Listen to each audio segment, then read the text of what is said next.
आज हम बोकारो में जो ट्रेजरी घोटाला हुआ है और जो जिलों में हुआ है उस पर इस प्रेस वार्ता को हमने बुलाया है। जैसा कि हम देख सकते हैं कि जब से हेमंत सोरेन जी की सरकार बनी है तब से यहाँ पर जो वित्त व्यवस्था, जो फाइनेंशियल मैकेनिज्म है, उसमें अलग ही गड़बड़ झाला देखने को मिल रहा है। आमतौर पर जब एक आम आदमी अपने पैसों को सुरक्षित रखना चाहता है तो वो उसको कई जगह पर रखता है। कई बार उसको बैंक्स में रखता है, लॉकर में रखता है, गोल्ड खरीदता है, लैंड खरीदता है, किसी जगह सेफली रखता है। लेकिन ऐसा समझा जाता है कि अगर आपका पैसा गवर्नमेंट की ट्रेजरी में है, राजकोष में है, तो वो विश्व का सबसे सुरक्षित राजकोष माना जाता है। लेकिन वर्तमान में हेमंत सोरेन सरकार में राजकोष पर ही कई बार नहीं, हर बार सुनने को मिलता है कि कुछ ना कुछ जो डाका है वह राजकोष में ही पड़ रहा है।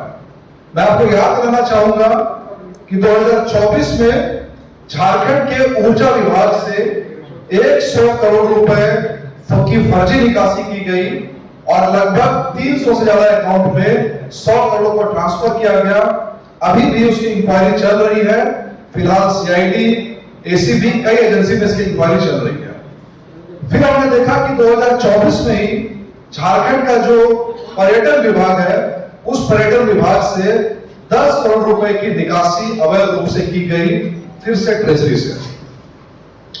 इसके बाद 2023 में बहुत ही अजीब सी घटना हुई, जहां पर जो पीएचडी डिपार्टमेंट है, पेयजल स्वच्छता विभाग, वहां से संतोष कुमार नामक एक कैशियर ने 23 करोड़ रुपए विड्रॉ किया और 23 करोड़ रुपए पहले अपनी वाइफ ललिता सिन्हा अपनी कंपनी रॉकवेल कंस्ट्रक्शन में ट्रांसफर किया।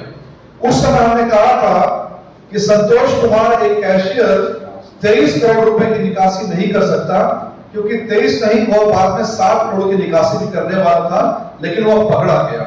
यानी एक कैशियर के लिए यह संभव नहीं है कि वो 100 करोड़ की निकासी कर पाए। और इसमें कई बड़े सपोज पोस्ट चेहरे यहाँ पर है। बाद में मालूम चला कि संतोष कुमार अचानक से ईडी कार्यालय गया, ईडी के अधिकारियों पर झूठे आरोप लगाए और फिलहाल वो मामला हाईकोर्ट ने सीबीआई को सौंप दिया है। यानी संतोष कुमार के वक्त में हमने कहा था कि एक कैशियर, अकाउंटेंट लेवल का अधिकारी इतनी बड़ी निकासी नहीं कर सकता है, और बाद में हमारी बात सच साबित हुई। अब हम बोकारो की बात करते हैं। बोकारो में कौशल पांडे नाम का एक व्यक्ति जो है, वह यहाँ का संतोष कुमार है। कौशल पांडे वहां के कांस्टेबल उपेंद्र सिंह के नाम पर एक फर्जी, उपेंद्र सिंह जो इस तरह का कोई बात करे, शांत रहिएगा प्लीज। बोकारो की जो घटना हुई है, बोकारो में एक कांस्टेबल उपेंद्र सिंह जो कि रिटायर्ड कर जाते हैं, रिटायरमेंट के बाद उनके नाम पर 2016 में रिटायर कर जाते हैं, और कौशल पांडे उनके नाम पर जो रिटायरमेंट एज है उसको एक्सटेंड कर देता है। यानी कि वो रिटायर कर चुके हैं और एडिट कर देता है कि वो रिटायर नहीं, कि अभी भी सर्विस में यह आदमी है। और उसके बाद उसका सैलरी कहां निकाली जाएगी, तो सैलरी निकालने के लिए अपनी वाइफ के नाम जो अनु पांडे है उसके नाम का अकाउंट वहां डालता है, और पिछले 25 महीनों में 63 बार, 25 महीने 63 बार थोड़ा करके टोटल जो है 4.5 करोड़ रुपए उसने वहां से निकाल लिए। और इसके बाद मालूम चल रहा है कि हजारीबाग में 15 करोड़ रुपए निकाले गए। हमारे सोर्सेस कह रहे हैं कि हजारीबाग में 14 नहीं, जब बल्कि लगभग 100 करोड़, 92 करोड़ का फिगर आ रहा है, जिसको छिपाया जा रहा है। और ऐसा ही कुछ बहुत ज्यादा फिगर गढ़वा साहेबगंज से भी आ रहा है। अब इस पूरे प्रकरण में हमारे कुछ सवाल है सरकार से, जो कि इशारा करेंगे कैसे इस घोटाले में बहुत बड़े बड़े चेहरे लिखते हैं। सबसे पहली बात तो यह है कि बताया जा रहा है कि जो अकाउंटेंट है कौशल पांडे, उसने ई कुबेर जो पोर्टल है उसमें बड़ी आसानी से एक कांस्टेबल के डेट ऑफ बर्थ को एडिट कर दिया। ऐसा एक कांस्टेबल के लिए संभव नहीं है कि ई कुबेर, जिसको झारखंड कंट्रोल करता है, जब आईटी में इसमें स्टेक होल्डर है, इसको इतनी आसानी से एक accountant date of birth edit नहीं कर सकता है। नंबर 1। नंबर 2, कॉमन सेंस की बात है। उपेंद्र सिंह नाम का जो कांस्टेबल है, उपेंद्र सिंह नाम का कांस्टेबल जिसके नाम से बनाया गया है, उसके नाम का पैसा किसके अकाउंट में जा रहा है? अनु पांडे। यानी कि 63 बार नाम देवेंद्र सिंह, सैलरी देवेंद्र सिंह की, और किसके अकाउंट में ट्रांसफर हो रहा है?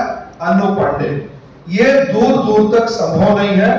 मैं भी भारत सरकार का एम्प्लॉय रहा हूं, इनफैक्ट ऑडिट डिपार्टमेंट में ही। एसबीआई का या जो भी पीएसयू है उसका कंप्लीट कंट्रोल रहता है सैलरी पे कि किसके नाम का अकाउंट है, उसी के नाम पे पैसा जाए। और 63 बार नाम मिसमैच बैंक नहीं पकड़ पाया, यह भी संभव नहीं है।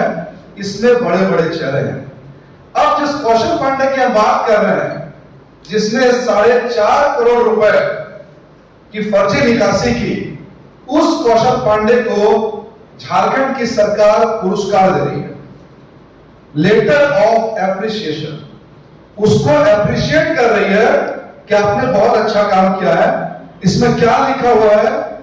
जिसके ऊपर में 4.5 करोड़ फर्जी निकासी का आरोप हो गया है, उसको यहां के डीजीपी साहब कह रहे हैं, आपके द्वारा बोकारो जिला अंतर्गत लेखा से संबंधित कार्यों का निष्पादन काफी मेहनत और लगन के साथ पूरा किया जाता है। बहुत मेहनत लगन है। और आपके प्रभाव के साथ साथ पुलिस की छवि भी बहुत उज्जवल हुई है। आपके द्वारा किए गए कार्य, आपके कठिन परिश्रम एवं कर्तव्यपरायणता का खोजक है। आशा है इसी लगन के साथ आप आगे भी राज्य की सेवा करते रहेंगे। यानी जो आदमी 3 साल से ट्रेजरी से अवैध पैसा निकाल रहा है, उसको यहाँ की पुलिस क्या कह रही है? आप लगन के साथ, मेहनत के साथ काम कर रहे हैं और ऐसे काम करते रहें। जबकि यह सर्टिफिकेट एक अकाउंटेंट को देने की जरूरत भी नहीं है, क्योंकि आमतौर पर ऐसा लेटर ऑफ एप्रिसिएशन उनको मिलता है जो कांस्टेबल या पुलिस वाले फील्ड पर काम करते हैं। तो इसको क्यों दिया गया? क्योंकि कहीं ना कहीं कौशल पांडे की जो तार है वो वरीय पुलिस पदाधिकारी से जुड़े हुए थे।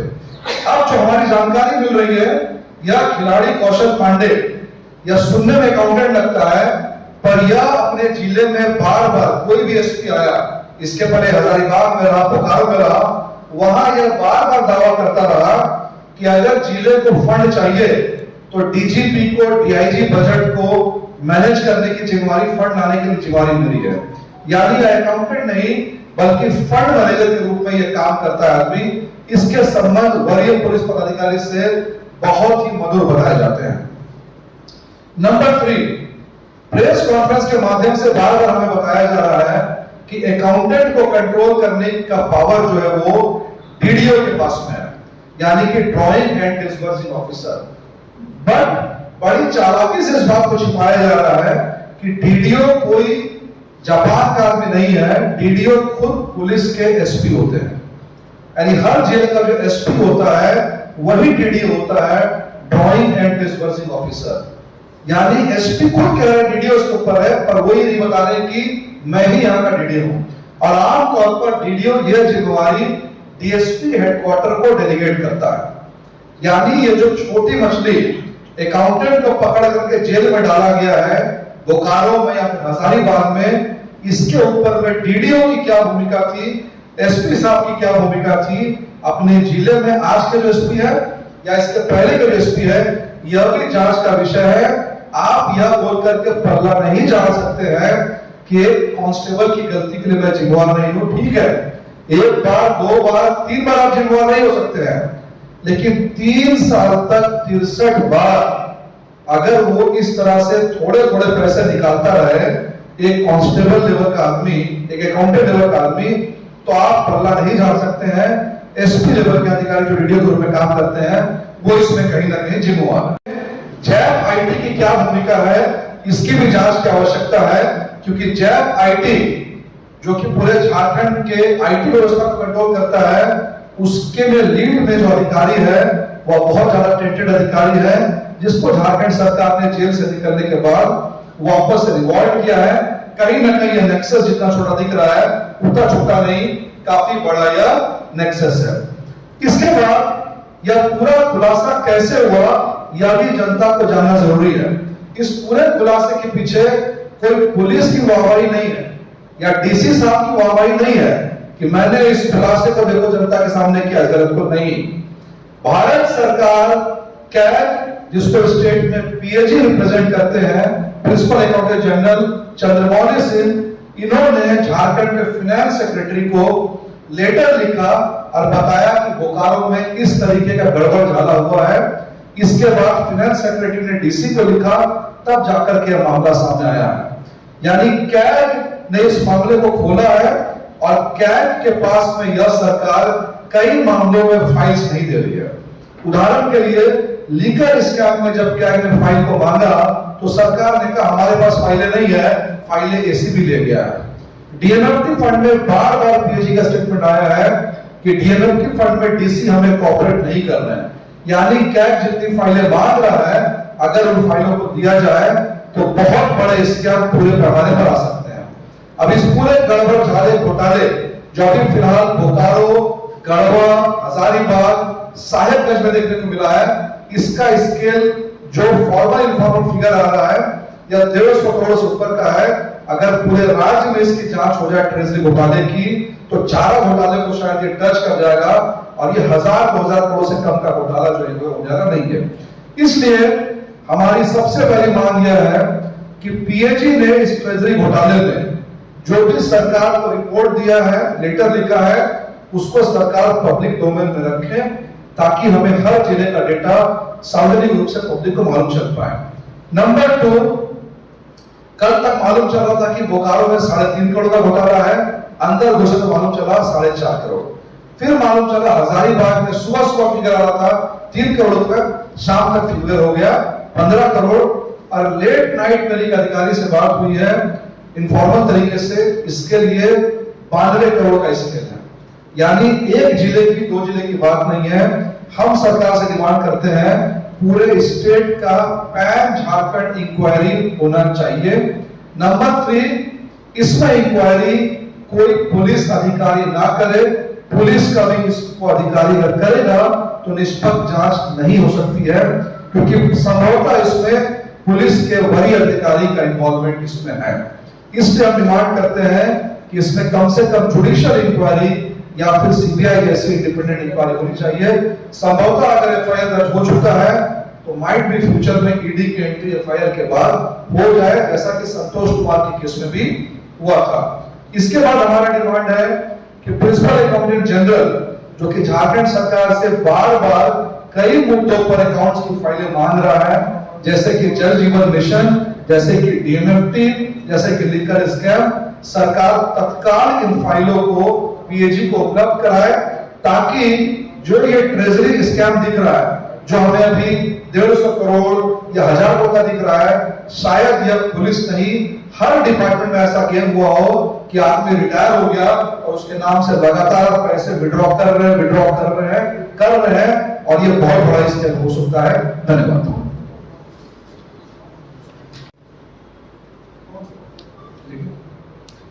देखिए, राधा कृष्ण किशोर ने जांच के आदेश दिए, परंतु जांच कौन करेगा? क्योंकि यहां पर ऐसा मैंने 2 घटनाओं से इसको पैरेलल ड्रॉ किया है। मैंने कहा कि इसके पहले पीएचडी डिपार्टमेंट से 23 करोड़ रुपए जब निकाले गए तो बलि का बकरा बनाया गया था संतोष कुमार कैशियर को, लेकिन बाद में संतोष कुमार ने ईडी के अधिकारी के ऊपर में एफआईआर किया और पूरी रांची पुलिस ईडी कार्यालय घेरने चली गई और हाईकोर्ट ने कहा कि नहीं, ईडी कार्यालय की सुरक्षा सेंट्रल एजेंसीज करेगी। तो इससे मालूम चलता है कि बड़े बड़े फिश वहां पर भी थे।